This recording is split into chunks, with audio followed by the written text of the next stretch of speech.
Hello अस्सलाम वालेकुम students. आज हमारा फिज़िक्स का सेकंड लेक्चर है जिसके मतलब हमने बात करनी है। आज देखते हैं, शुरू करते हैं इसे ऑनलाइन क्लास का। आज हम शुरू करने लगे हैं प्रीफिक्सेस। ठीक है, कल हम पढ़ चुके थे फिज़िक्स क्या है, what is science, what is physics, what is physical quantities. Quantities के अंदर मैंने आपको सारा पढ़ा दिया था। बेसिक क्वांटिटीज़ होती हैं, ड्राइव क्वांटिटीज़ होती हैं। फिर हमने उसके बाद देखा कि यूनिट्स थे। यूनिट्स में हमने क्या करना था कि यूनिट्स उनको रिप्रेजेंट करते हैं क्वांटिटीज़ को। तो हमने उसके लिए उनकी क्वांटिटीज़ कुछ पढ़े थे, उसके आपने कुछ टेबल याद भी किए होंगे। आगे चलते हैं हम प्रीफिक्स के ऊपर। देखें, प्रीफिक्सेस आर द वर्ड्स और लेटर्स एडेड बिफोर ऐसे यूनिट्स। ऐसे यूनिट्स के जो पहले लेटर्स ऐड किए जाएं उसको हम क्या कहते हैं, prefixes, such as kilo, mega, giga and milli. ठीक है, तो एग्जांपल्स के तौर पर अगर मैं आपको समझाऊँ तो उससे ज़्यादा बेहतर समझ लग जाएगी। ये देखें, आप कहते हैं कि मैं 250 मीटर चलाऊँ। ठीक है, अब इसमें आपको ना ये लिखने में यार ये बहुत ज़्यादा बारीक रकम है, आपको लिखते हुए प्रॉब्लम हो रही है। ठीक है, आप क्या करें कि आप ये जो 30 है ना, इसकी जगह आप हम लिख सकते हैं 30 की जगह हम लिख सकते हैं किलो। ठीक है, अच्छा देखें, मीटर क्या है? मीटर एक ऐसा यूनिट है। मीटर क्या है? एक ऐसा ही यूनिट है। ठीक है, उसके पहले देखिए हमने क्या ये जो किलो है ना, ये जो किलो है ये है प्रीफिक्सेस, जो ऐसे यूनिट के पहले लगाया जाता है किसी क्वांटिटी को छोटा रिप्रेजेंट करने के लिए। देखिए इन दोनों का मतलब एक है, दोनों आपस में बराबर हैं बिल्कुल रकमें, क्योंकि 30 की जगह हम किलो लिख दें तो इससे कोई हर्ज की बात नहीं होती। तो ऐसे वर्ड्स और लेटर्स जो एडिट किए जाएँ ऐसे यूनिट्स के पहले, उसको हम कहते हैं प्रीफिक्सेस। जैसे कि यहाँ पे देखें, ये पूरी रकम ये थे 60, तो 60 की जगह आप सिंपल लगा सकते हैं मेगा। ये आगे ये यूनिट था, ऐसा यूनिट था जॉउल, तो जॉउल हमने वैसे ही साथ में लिख दिया। देखें ये छोटी क्वांटिटी बन गई। तो फिजिकल क्वांटिटीज ऐसी क्वांटिटीज होती हैं जिनको हम प्रीफिक्सेस, जिनको हम ऐसे यूनिट्स के पहले यूज़ करते हैं ताकि हम उसको अपनी वैल्यूज़ को छोटा कर सकें किसी तरीके से। ठीक है, प्रीफिक्सेस का ये मतलब होता है। आगे चलते हैं, ये है टेबल पूरा प्रीफिक्सेस का, ये आपकी बुक में प्रीफिक्सेस के आगे ही बना होगा। ये देखें, एक्सा क्या है 10⁻18। ठीक है, पीटा क्या है 10⁻15। अभी हमने मेगा किया था जिसमें हम 10 जो देखें, अगर 6 जीरो थे तो हमने क्या किया था, हमने उसकी क्या लगा दिया था, मेगा लगा दिया था। ठीक है, अगर 3 जीरो थे हमने क्या किया था, किलो लगा दिया था। तो देखें ये इसमें जो क्वांटिटीज में दी हुई हैं ये हैं सारी की सारी प्रीफिक्सेस, ये ऐसे यूनिट के शुरू में लगते हैं। तो ये पूरा का पूरा टेबल आपने याद करना है, ये भी बहुत ज़्यादा इम्पोर्टेंट है आपके एमसीक्यूज़ के हवाले से। ठीक है, वो इसमें से आपको पूछेगा कि एक्सा है तो what is the value of x, तो आप बताएंगे, नीचे ऑप्शन होंगे कुछ, तो आप उनमें से एक 10⁻18 भी होगा तो उसको आपने टिक करना होगा। ठीक है, ये देखें 10⁻18, इस तरह ये एमसीक्यू के तौर पर आपको आएगा एक्सा वगैरह। ठीक है, एक्सा, किलो, हेक्टा, इस तरह ये माइनस में है कि एमटो, ये माइक्रो का कितना है, नैनो का कितना है। ठीक है, ये आगे भी हमारे 10 में भी यूज़ होते रहेंगे, तो इसलिए इसको लाजमी आपने याद रखना है, बहुत ज़्यादा इंपॉर्टेंट है, इसको आपने लाजमी इन टेबल्स को पूरे याद करना है। नेक्स्ट स्लाइड की तरफ चलते हैं। Scientific notation, what is scientific notation? ये आपके मैथ में भी चैप्टर नंबर 3 में हमने बहुत डिस्कशन तरीके से पढ़ा हुआ जब हम स्कूल में थे। तो ये चैप्टर नंबर 3 आपका मैथ है पूरा साइंटिफिक नोटेशन का। तो साइंटिफिक नोटेशन क्या होती है, आज हम इसकी डेफिनेशन की तरफ चलते हैं। In scientific notation a number is expressed as some power of 10 multiple by a number between 1 and 10। वो कह रहा है कि इसमें आप देखें, आपके पास एक मैं एग्जांपल से आपको इसको वाज़ा कर देता हूँ कि मून का डिस्टेंस जो है अर्थ के साथ वो इतना है। ये देखिए एक बहुत बड़ी रकम है। ठीक है, इनको लिखने में बहुत ज़्यादा टाइम लग जाता है। ठीक है, तो ना इसी चीज़ को अगर आप देखें, distance of the moon of earth can be also expressed, उसको हम बिल्कुल लिख सकते हैं इन दिस सेटअप। अच्छा, इसमें हमने 10 की पावर नहीं लिखी, मैं आपको लिख देता हूँ। इसमें 10 की पावर आ जाएगी 7। ठीक है, 10 की पावर 7 आ जाएगी इसमें। This form of expressing a number is called the standard form, कि किसी भी चीज़ को आप देखिए, इसमें इतनी ये बहुत बड़ी रकम थी, आपने इसको एक छोटी रकम में कन्वर्ट कर दिया, जिसमें आपने क्या किया, a number is expressed can some power, ये कुछ सम पावर है। देखें यहाँ पे क्या है, सम पावर है 7। ठीक है, ऑफ 10 मल्टीपल है, मल्टीपल किसका, 10 का। ये देखिए यहाँ पे 10 के साथ मल्टीपल हुआ हुआ है, नीचे देखते हैं आप साथ साथ। And by a number between 1 and 10, तो 1 और 10 के बाद जो नंबर है वो आपने लिखा हुआ है, ठीक है। तो ये होती है साइंटिफिक नोटेशन करने किसी भी चीज़ को, जैसे कि आप बहुत बड़ी रकम हो। अब यहाँ पे मैं आपको एग्जांपल समझा देता हूँ। 3 9 आगे चलते जाएँ, ये 0 चलते जाएँ आगे।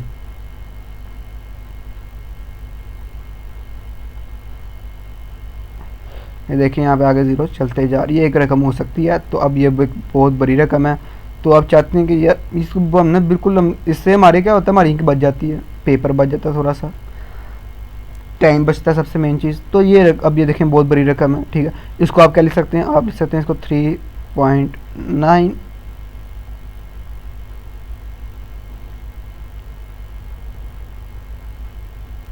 तो ये 3.9 10 की पावर 15। ये साइंटिफिक आप मैथ में करना सीखेंगे, ठीक है। अगर आपने यहाँ पे सीखनी है तो देख लें थोड़ी सी, किसमें मैंने क्या किया, ये सब जिस रकम के अंदर पॉइंट ना हो उसकी मीन्स का लास्ट पे पॉइंट होता है, उस पॉइंट को आपने पहली रकम जो 0 ना हो, तो देखिए सबसे पहली रकम जो 0 नहीं है वो है 3, इसके आगे आपने लेके आना होता है, ठीक है। तो ये 3.9 हो जाता है। जितने भी आगे 0 होते हैं वो सारे के सारे ख़त्म हो जाते हैं, उनको अब पॉइंट आप यहाँ से लेके यहाँ तक लेके आए हैं, ठीक है। तो इन दोनों, इन जो वैल्यू है इन दोनों के दरमियान जितनी भी रकमें आप काउंट कर लें वो उसकी क्या बन जाएगी, पावर बन जाएगी। तो ये साइंटिफिक करने का एक थोड़ा सा, लेकिन इसके अलावा ये माइनस वाली रकमों का कुछ ज़्यादा प्रोसीजर होता है, वो सारा मैथ में हम देखेंगे। आगे चलते हैं, मेजरिंग इंस्ट्रूमेंट्स। देखें हमने बात की थी कि ऐसे यूनिट्स बनाए गए, ठीक है, कि एक लेंथ होगी, ये इतनी लेंथ होगी। अच्छा, वो अपने उसके साथ बनाए गए मेजरमेंट इंस्ट्रूमेंट्स के, अगर 1 फुट है मीन्स एक गज है अगर, तो उसकी लेंथ कितनी होगी। 1 किलोग्राम का जो आपका मेजरमेंट का है वो इंस्ट्रूमेंट, उसमें 1 किलोग्राम में कितना स्टैंडर्ड होगा। तो ये सारी की सारी क्या थी, मेजरिंग इंस्ट्रूमेंट्स थे। Measuring instruments are used to measure various physical quantity. देखें फिजिकल क्वांटिटीज को यूज, देखें बात आ गई ना फिजिकल क्वांटिटी, फिजिकल क्वांटिटीज को मेजर करने के लिए यूज होते हैं। सच एज लेंथ, लेंथ है तो कितनी है आपने देखना, वो आपके पास स्केल होता है बना हुआ पूरा, आपके पास एक पूरा घर में आप जो आप जिसे लाइनिंग करते हैं पूरा एक स्केल होता होगा मीटर का, ठीक है, जिससे आप लाइनिंग वगैरह करते हैं। तो वो लेंथ को आप उसे मेजर कर लेते हैं, ठीक है। लेंथ क्या है, एक फिजिकल क्वांटिटी है, इसका यूनिट क्या है, मीटर, और इसका इंस्ट्रूमेंट क्या है, आपका स्केल, ठीक है। मीन्स के मीटर रोड आपका जो है मास है वो आप पता है, आप इसको आप जो किलो वगैरह के बट्टे होते हैं आप उनसे इसको मेजर करते हैं, लेकिन अब तो थोड़ा सा एडवांस हो गया, फिजिकल बैलेंसेस वगैरह आ चुके हुए हैं। टाइम आप घड़ी है उसके लिए, टाइम एक फिजिकल क्वांटिटी है, यूनिट इसका सेकंड है, और सबसे मेन बात इसको आप किससे मेजर करते हैं, घड़ी से, ठीक है। मेजरिंग इंस्ट्रूमेंट है, ये वॉल्यूम वगैरह करें, इन सब को हम मेजरिंग इंस्ट्रूमेंट्स यूज़ करते हैं इसके लिए। कि टाइम के लिए क्या है, आप वॉच यूज़ कर सकते हैं, वॉल्यूम के लिए आप कोई भी आप चीज़ यूज़ कर सकते हैं। जो बात सुने, जो फर्स्ट में यूज़ होने वाले थे ना इंस्ट्रूमेंट से, वो पास्ट में जो यूज़ होते थे वो रिलायबल और एक्यूरेट, मीन्स कि उनके ऊपर ट्रस्ट नहीं किया जा सकता था एक तो, ठीक है, और एक वो एक्यूरेट नहीं थे, ठीक है। लेकिन आजकल के इंस्ट्रूमेंट्स जैसे कि वॉच है तो फुल एक्यूरेट है, उसके अलावा अगर आपकी लेंथ वाला मीटर हो रहा है तो बिल्कुल एक्यूरेट है, ठीक है। आपने कोई मास कैलकुलेट करना है तो मास के लिए बिल्कुल करेक्ट इंस्ट्रूमेंट्स हैं, आपका फिजिकल बैलेंसिंग वगैरह। तो मीन्स कि अब जो हमारे यूज़ करते हैं इस टाइम में वो बहुत ही एडवांस हो चुके हैं और बहुत ही एक्यूरेट हैं। For example sundial, water clock, other time measuring watches are used around. तो ये चीज़ें जो पीछे यूज़ होती थी उनसे बेहतर हमारे आज के इंस्ट्रूमेंट्स हैं, ठीक है। ये मेजरिंग इंस्ट्रूमेंट्स सारे इसमें आ गए। तो जो चीज़ें भी फिजिकल क्वांटिटीज़ को मेजर करती हैं हम उसको कहते हैं वो मेजरिंग इंस्ट्रूमेंट्स हैं, ठीक है।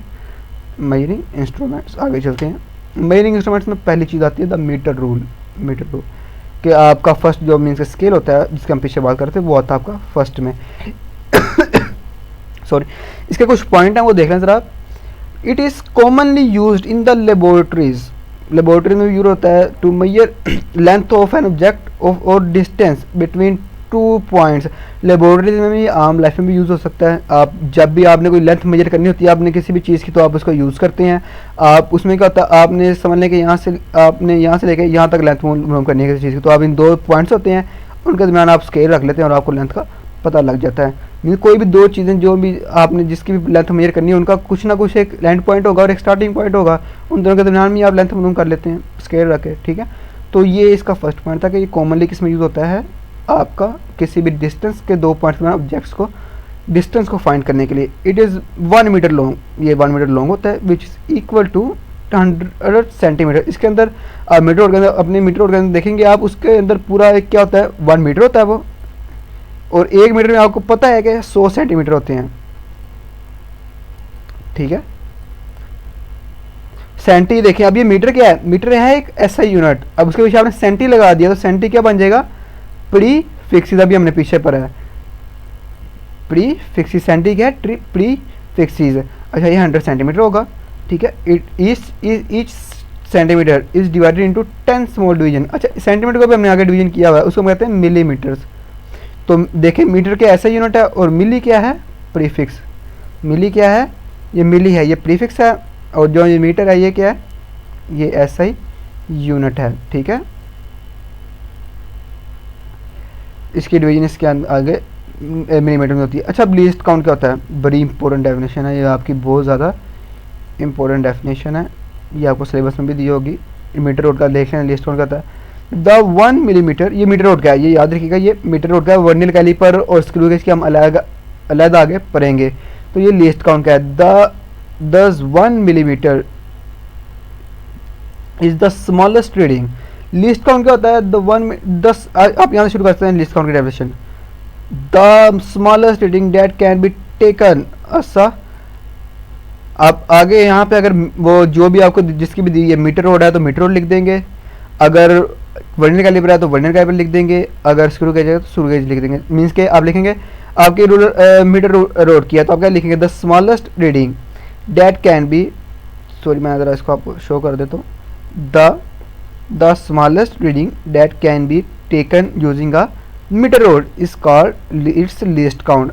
अगर यही बात आगे आपकी किसकी, वर्नियर कैलिपर की, आप क्या लिखेंगे, the smallest reading that can be taking using a vernier calliper and it is called its least count. यही डेफिनेशन आ जाएगी अगर स्क्रू गेज की, the smallest reading that can be taken using a screw gauge is called its least count. तो means कि जो जिसकी भी स्मॉलेस्ट वैल्यू होता है हम उसको कहते हैं जिससे वो मेजर हो सके। मीन्स लीस्ट काउंट का होता है किसी भी इंस्ट्रूमेंट से जो सबसे कम पैमाइश हो सकती है, जिससे वो ज़्यादा पैमाइश नहीं कर सकता, हम उसको कहते हैं लीस्ट काउंट। जिससे कम की वो पैमाइश नहीं कर सकता उसको हम कहते हैं लीस्ट काउंट, ठीक है। आगे देखें, वाइल मेजरिंग लेंथ और डिस्टेंस आई। अब ये जो इसका ज़रा पॉइंट है इसके एहतियात हैं ये ज़रा, ठीक है। ये I must be kept vertically above the reading point. जैसे कि मैं आपको ज़रा इसमें ना एक डायग्राम में दिखाता हूँ, ज़्यादा आपको क्लियर हो जाएगा। देखें ज़रा, ये देखें इसमें जो बी पोजीशन पे है वो देखें, जहाँ पे उसकी क्वांटिटी वो मेजर कर रही है, जो मेजर हो रही है वो आंख जो सी है वो बिल्कुल उसके अबव है, ठीक है, बिल्कुल उसके अबव है। तो ये बिल्कुल सही है, करेक्ट पोजीशन है इसकी आई की। लेकिन यहाँ से देखें, यहाँ से अगर आप उसकी आइज़ को आगे पीछे कर देंगे, ठीक है, तो देखें उसकी रीडिंग में ख़राबी होनी शुरू हो जाएगी, तो वो सही तरह मेजर काउंट नहीं होगी, वो उसमें कुछ ना कुछ एरर लाजमी होगा। तो आपकी ये एहतियात है कि जब आपने मीटर से आपने कुछ भी आपने डिस्टेंस फाइंड कर रहे हो ना, तो आपने उसकी अबव द लाइन रखनी है, आपने उसको देखना है बिल्कुल अबव से, ठीक है, ताकि उसमें कोई भी गलती की चांसेस ना रहें। तो ये आपको एक डायग्राम से मैंने दिखा दी है, ठीक है। पीछे आगे चलते हैं, आगे वो देखें, the reading becomes doubtful if it's the I is position इधर लेफ्ट और राइट। अगर लेफ्ट और राइट हुई, जिस तरह मैंने आपको इस डायग्राम में दिखा दिया है, जिसमें देखें लेफ्ट एंड राइट थी तो बिल्कुल मेजरमेंट गलत हो गई, और बिल्कुल उसके अबव थी तो ठीक हो जाएगी। तो ये इसमें एहतियात है जिससे आपने मीटर में रीडिंग कैलकुलेट करनी होती है। नेक्स्ट चलते हैं, डायग्राम भी होगी हमारी। The measuring tape, measuring tape आपकी भी, मेजरिंग टेप में क्या है, ये होता है आपका जिसको आप इंची टेप कहते हैं उर्दू ज़बान में, ठीक है। तो ये इसको कहते हैं मेजरिंग टेप, इंची टेप टाइप है, इसको आपने उसमें रोल में किया होता है। Measuring tape are used to measure length in metres and centimetre. इसके अंदर आपने देखा होगा एक तरफ मीटर में होता है, इसके समझने के ये अगर मैं बात करूँ ना इसकी इस साइड की, तो ये मीटर में होगी, और इसकी जो बैक साइड होगी वो सेंटीमीटर में होगी, ठीक है। आगे चलते, इसको यूज़ कौन करते हैं, a measuring tape is used by blacksmith and carpenters, ठीक है, कारपेंटर्स वगैरह इसको यूज़ करते हैं और ब्लैक स्मिथ वगैरह यूज़ करते हैं। A measuring tape consist of a thin and long strip of cotton की बनी होती है, और मेटल और प्लास्टिक की बनी हो सकती है, जैसे कि ये प्लास्टिक की बनी होती है, ये मेटल की बनी होती है, सॉरी ये वाली, ठीक है। जनरली ये ज़्यादातर करती है 10 मीटर, 20 मीटर, 50 मीटर और ये 100 मीटर तक भी करती है, और अब तो इससे ज़्यादा भी आ चुकी हैं, ठीक है।